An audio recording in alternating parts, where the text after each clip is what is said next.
Hello and welcome to all of you in geography class.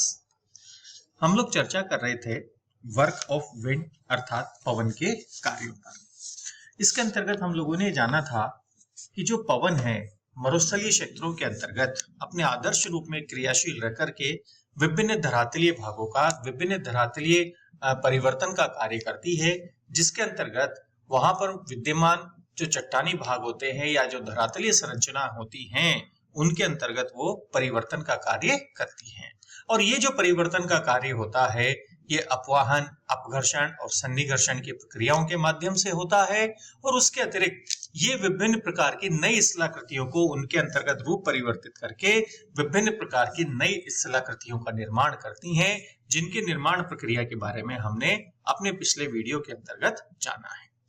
अब हम आज बात करते हैं कि पवन के द्वारा जब ये जो धूलकण उड़ा करके ले जाए जाते हैं तो ये जो धूलकण होते हैं ये जब निक्षेपित कर दिए जाते हैं, अर्थात जो ये धूलकण उड़ते हुए जा रहे हैं और उस समय पर यदि पवन का वेग धीमा हो जाता है या कण भारी हो जाते हैं तो पवन के द्वारा उनको उड़ा करके ले जाने की क्षमता भी कम हो जाती है और उनका कहीं न कहीं निक्षेप होने लगता है। तो उसके द्वारा किस प्रकार के धरातलीय भागों का निर्माण होता है, किस प्रकार से एक परिवर्तन का कार्य मरुस्थलीय भागों में होता है, उनके बारे में आज हम यहाँ पर चर्चा करेंगे। अर्थात हम डिपोजिशनल लैंडफॉर्म्स के ऊपर यहाँ पर विस्तार से चर्चा करते हैं। तो डिपोजिशनल लैंडफॉर्म्स के बारे में यदि हम बात करते हैं तो जो सबसे पहली आकृति आती है उसे हम कहते हैं सैंड ड्यून्स। सैंड ड्यून्स का अर्थ हो गया बालू का स्तूप। अब यदि हम बात करें तो ये जो बालू का स्तूप होते हैं, ये जो बालू का स्तूप कि जब पवन के द्वारा जो रेत के कण उड़ाए करके लेके जाए जा रहे हैं, उन रेत के कणों का जमाव जब वेग कहीं पर धीमा हो गया, कोई बाधा आ जाती है तो पवन के द्वारा उन रेत के कणों का जमाव कर दिया जाता है। तो इस प्रकार से बनने वाले जो टीले होते हैं इन टीलों को हम सैंड ड्यून्स अर्थात बालू का स्तूप के नाम से जानते हैं। तो ये जो बालू का स्तूप होते हैं ये सामान्य रूप में पवन की दिशा के साथ साथ आगे बढ़ते रहते हैं और ये सामान्यतः हम यदि बात करें तो ये दो प्रकार से होते हैं। यदि हम देखें यहाँ पर तो इस डायग्राम के अंतर्गत हम ये देख सकते हैं कि ये पवन के द्वारा जो उड़कर के लाके जा रहे हैं तो उस समय पर ही जब यदि उनके अंतर्गत वेग धीमा हो गया तो धीमा या कोई बाधा आ जाती है तो पवन के द्वारा इन कणों का निक्षेपित कर देने से जो रेत के टीले बनते हैं उन्हें ही हम बालू का स्तूप के नाम से जानते हैं। और ये जो बालू का स्तूप होते हैं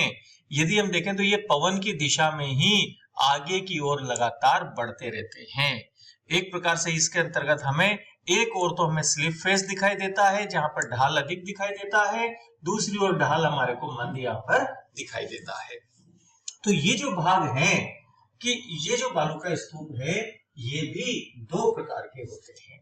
पहला बालू का स्तूप कहलाता है पवनानुवर्ती बालू का स्तूप, अर्थात जो पवनों की दिशा के समानांतर बनते हैं तो उस प्रकार से बनने वाले बालू का स्तूपों को तो हम पवनानुवर्ती बालू का स्तूप कहते हैं। और दूसरे प्रकार के होते हैं अनुप्रस्थ बालू का स्तूप, जो कि पवन की दिशा के समकोण पर जिन बालू का स्तूपों का निर्माण होता है उन बालू का स्तूपों को हम अनुप्रस्थ बालू का स्तूप के नाम से जानते हैं।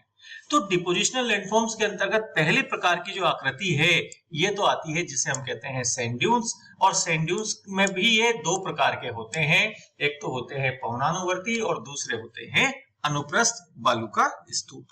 दूसरे प्रकार की जो आकृति आती है उस प्रकार की आकृति को हम कहते हैं बरखान। अब यदि हम बात करें यहाँ पर तो हम ये देख सकते हैं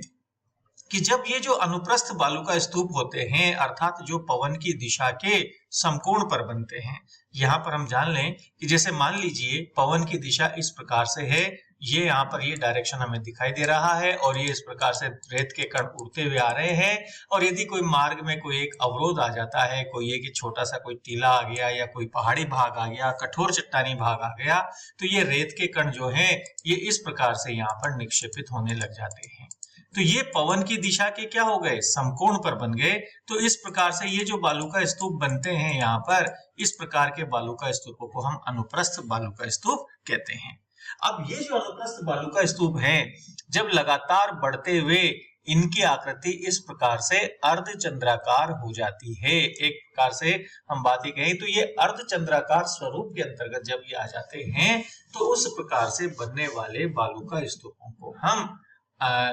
बरखान के नाम से जानते हैं। अर्थात यदि हम बात करें तो बरखान के अंतर्गत यदि हम देखते हैं तो ये इस प्रकार से दो सींग के रूप में हॉर्न्स एक्सटेंड डाउनविंड, ये यहाँ पर हम देख रहे हैं कि जैसे जैसे हवा के साथ साथ ये इस प्रकार से यहाँ पर निकले हुए रहते हैं, एक सींग की भांति निकले हुए रहते हैं और इसकी आकृति अर्धचंद्राकार हो जाती है। तो अर्धचंद्राकार जो बालू का स्तूप होते हैं, उन बालू का स्तूपों को हम बरखान के नाम से जानते हैं। इसी प्रकार हम बात करें, तीसरी जो आकृति आती है वो कहलाती है रिपल्स। रिपल्स का अर्थ हो गया उर्मी चिन्ह। उर्मी चिन्ह का अर्थ यह है कि जब हम धरातलीय भाग पर देखते हैं,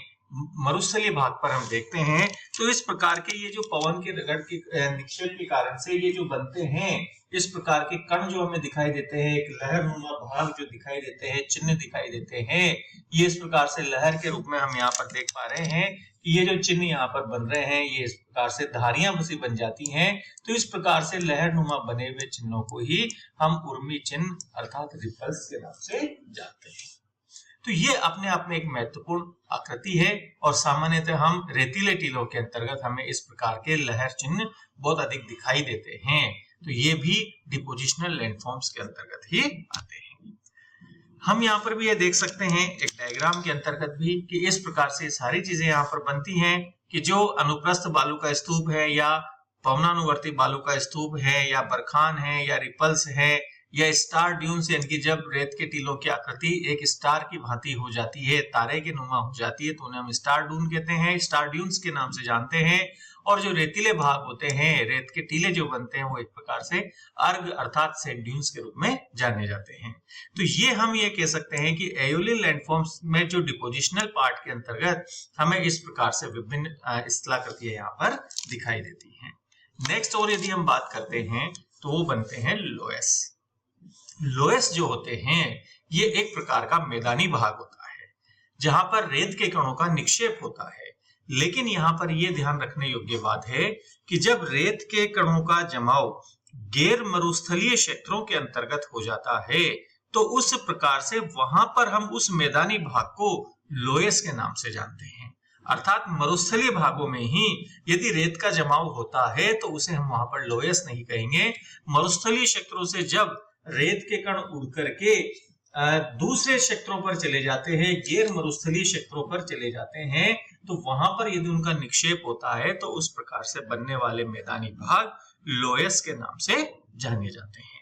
तो डिपोजिशनल लैंडफॉर्म्स के अंतर्गत sand dunes, barchan, ripples and loess ये महत्वपूर्ण हैं जो कि पवन के द्वारा निक्षेपित स्थलाकृतियों के रूप में जाने जाते हैं।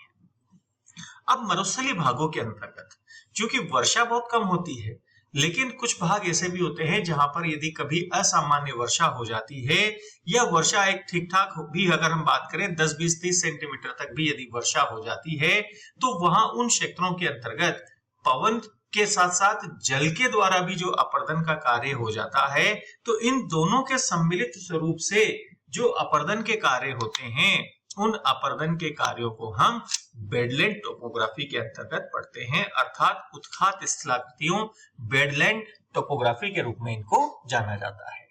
इसमें वो ही चीजें शामिल हैं जहां पर जल और पवन दोनों प्रकार के अपर्दन के माध्यमों के कारण से धरातल पर हमें विभिन्न प्रकार के स्थलाकृतियां बनती हुई दिखाई देती हैं। तो मरुस्थलीय क्षेत्रों में पवन तो क्रियाशील रहता ही है, लेकिन यदि कभी वहां पर वर्षा भी अच्छी हो जाती है और उस समय पर जल का कार्य भी महत्वपूर्ण हो जाता है, तो जल और पवन के द्वारा सम्मिलित रूप में जो एक अलग ही प्रकार का रचना की जाती है, धरातल पर परिवर्तन का कार्य किया जाता है, उन्हें हम बेडलैंड टोपोग्राफी के अंतर्गत रखते हैं। और इस बेडलैंड टोपोग्राफी के अंतर्गत 3 प्रकार की आकृतियां मुख्य रूप में शामिल हैं: प्लाया, बजादा या एलुअल फेंस और पेडिमेंट। प्लाया एक प्रकार का मैदानी भाग है और बजादा और एलुअल फेंस जो हमने प्रवाहित जल के कार्यों में जलोढ़ पंख के रूप में बात की है, उसे हम यहाँ पर बजादा के नाम से जानते हैं। और पेडिमेंट भी अपने आप में एक महत्वपूर्ण है स्थलाकृति है। ये हम एक डायग्राम के अंतर्गत यहाँ पर समझ सकते हैं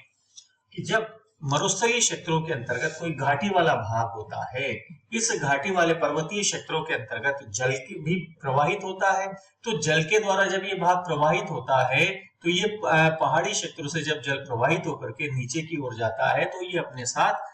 पहाड़ी भाग को अपर्दन करके भी वहां के कंकड़ पत्थरों को बहा करके लेकर के जाता है। और जब ये कंकड़ पत्थरों को ये नीचे के भाग में अर्थात पर्वत पदीय क्षेत्र के अंतर्गत इनको निक्षेपित कर देता है तो उस प्रकार की आकृति को तो हम पेडिमेंट के नाम से जानते हैं। और जो बारीक कण होते हैं वो काफी आगे दूर तक बहते हुए चले जाते हैं और ये यहाँ पर आकर के जब वो निक्षेपित हो जाते हैं तो उस प्रकार की आकृति को हम एलुअल फेंस अर्थात जलोढ़ पंख या बजादा के नाम से जानते हैं। वही उसके साथ साथ जो जल प्रवाहित होकर के इस घाटी के क्षेत्रों के अंतर्गत बीच में आकर के जहां पर निक्षेपित हो जाता है, जमा हो जाता है, तो उस प्रकार से वहां पर ये जो एक प्रकार की झील सी बन जाती है, तो इस प्रकार की झील को हम प्लाया के नाम से जानते हैं। अर्थात मरुस्थलीय क्षेत्रों के अंतर्गत कोई पर्वतीय जो भाग होते हैं उन पर्वतीय भागों में जल और पवन की अपर्दन क्रिया के कारण से प्लाया, पेडिमेंट और एलुअल फेंस अर्थात बजादा का निर्माण होता है। इनके अंतर्गत ये जल से भरी हुई झील के रूप में होती है, वो तो कहलाती है प्लाया झील। और मरुस्थलीय भागों के अंतर्गत जब पर्वतीय भागों से कंकड़ पत्थर बहकर के जमा होते हैं, पर्वत तलहटी में जमा होते हैं, तो उसे तो हम कहते हैं पेडिमेंट। और जब बारीक कण और होते हैं तो ये प्लाया और पेडिमेंट के बीच में भी जमा हो जाते हैं, तो उस समय पर इसे हम एलुअल फेन के नाम से अर्थात बजादा के नाम से जानते हैं। तो इस प्रकार से हमने अपने इन दोनों वीडियोस के अंतर्गत वर्क ऑफ विंड के बारे में विस्तार से चर्चा की है, जिसमें पहले हमने इरोजनल लैंडफॉर्म्स के बारे में बात की है और आज हमने डिपोजिशनल और बेडलैंड टोपोग्राफी के बारे में हमने बात की है। तो इस प्रकार से ये हमने वर्क ऑफ विंड के बारे में विस्तार से चर्चा की है। अब हम अपर्दन के अगले माध्यम पर अगली क्लास के अंदर चर्चा करेंगे। आप इसी प्रकार हमारे साथ कंटिन्यू रहिएगा। Thank you very much.